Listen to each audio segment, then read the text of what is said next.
오늘도 5월 25일 새날을 주신 하나님께 감사드립니다. 예수가 세상에 오셔서 메시아로서 선포하신 설교의 첫 번째 말씀은 회개하라, 천국이 가까웠느니라 였습니다. 회개하라 하셨습니다. 예수님보다 앞에서 주의 길을 예비했던 세례 요한의 첫 설교도 회개하라, 천국이 가까웠느니라 였습니다. 회개가 이토록 중요합니다. 천국에 들어갈 사람은 회개해야 합니다. 다윗이 하나님의 사랑을 받고 큰 은혜를 누렸던 것은 그가 죄 없는 인간이었기 때문이 아니라 나단 선지자로부터 자기 죄를 지적받았을 때 변명하거나 부인하지 않고 그대로 엎드려 통회 자복했기 때문이었습니다. 다윗은 누구보다 먼저 확실하게, 신속하게, 간절하게 회개에 기도했기 때문에 하나님의 은혜와 사랑을 받을 수 있었습니다. 죄로 죽는 것이 아니라 죄를 회개하지 않아서 죽는 겁니다. 요한일서 1장 9절에도 만약 우리가 우리 죄를 자백하면 그는 미쁘시고 의로우사 우리의 죄를 사하시며 모든 불의에서 우리를 깨끗하게 하신다 말씀해 주셨습니다. 우리는 자녀이기에 하나님 아버지는 회개하는 자녀를 항상 용서하십니다. 하나님은 항상 용서할 준비를 하고 계십니다. 단지 우리의 회개가 문제입니다. 우리가 죄를 안 짓고 살 수는 없습니다. 이런저런 죄를, 크고 작은 죄를 짓습니다. 그래서 하나님께서는 예수님의 십자가 보혈로 모든 죄의 권세를 결박하고 이기셨습니다. 우리도 예수 이름으로 회개하면 죄의 권세를 능히 이기는 하나님의 자녀로 살 수 있게 되었습니다.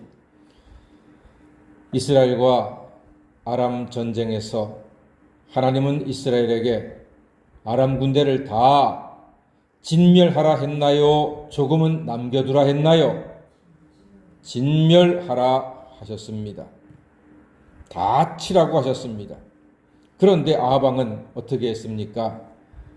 앞에서 본 것처럼 그가 아직도 살아있느냐? 그는 내 형제다. 이스라엘의 아합 왕은 아람의 왕을 향해서 아람 왕이 살았다는 이야기를 듣고 그를 단번에 쳤어야 하지 마땅했지만 그가 아직 살았냐? 그는 내 형제다. 이렇게 하면서 그와 조약을 맺고 그를 살려주었습니다. 하나님의 뜻과 달랐습니다. 하나님 뜻에 불순종했습니다. 하나님의 뜻을 거역했습니다. 이에 오늘 한 선지자가 왕 앞에 수건을 쓰고 나타났습니다. 변장한 것이지요. 그러면서 하는 이야기가 포로를 잃으면 대신 죽는다고 했습니다. 아니면 은 한 달란트로 갚는다고 했습니다. 그리고 종이 포로를 잡았는데 그 포로가 제가 일보는 중에 도망가고 없어졌습니다. 그랬더니 왕이 말했습니다. 네가 스스로 결정하였으니 그대로 당하여야 하리라. 선지자가 수건을 벗으니까 왕은 깜짝 놀랐죠. 그가 하나님의 선지자인 줄 깨닫고서는 얼마나 놀랐겠습니까? 하나님 말씀이 생각났겠죠. 바로 자기 이야기였거든요. 자기가 포로를 잡았는데 그 포로를 하나님께서는 이미 죽이라고 명령하셨는데 왕은 경제적인 이익을 취하고 아람 왕을 살려주었지 않습니까? 그랬더니 그 이야기를 빗대어서 선지자가 변장하고 했더니 왕이 그 이야기를 듣고 네가 한 거니까 네가 당해라. 네가 합당한 대가를 치러야 된다. 자기 말로 해놓고 깜짝 놀랐습니다. 자기 이야기인 줄 알고 자기가 적국의 왕을 놓아준 것을 하나님께서 지금 진노하고 계시는구나 깨닫고 얼마나 가슴이 떨렸겠습니까? 그 왕에게 선지자가 선포했습니다. 42절 말씀 한번 읽어볼까요? 42절입니다. 시작. 그가 왕께 아뢰되 여호와의 말씀이 내가 멸하기로 작정한 사람을 내 손으로 놓았은즉 내 목숨은 그의 목숨을 대신하고 내 백성은 그의 백성을 대신하리라 하셨나이다. 예, 큰일 났습니다. 네 목숨으로 그의 목숨을 대신하고 너의 백성으로 그의 백성을 대신할 것이다. 네가 아람 왕을 살렸으니 여기에 대한 죄, 불순종의 죄에 대해서 하나님이 심판하실 것이다 라고 지금 선언한 것이지요. 이때 왕은 자기의 죄를 깨달았습니다. 자기가 죄를 지은 것을 알았습니다. 그럼 왕은 여기서 어떻게 해야 하겠습니까? 회개해야 했습니다.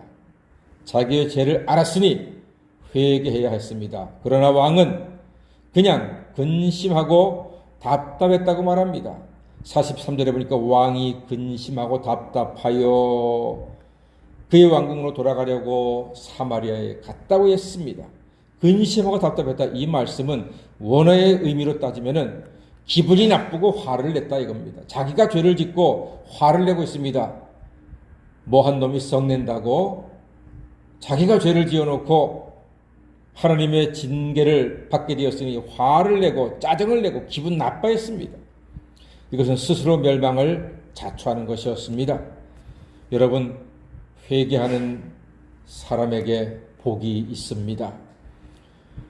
회개하면 하나님이 기뻐하십니다. 회개하는 사람은 벌받지 않습니다. 용서를 받습니다. 회개하는 사람에게 하나님께서 축복을 하십니다. 자기 죄를 자백하는 것은 결코 부끄러운 것이 아닙니다.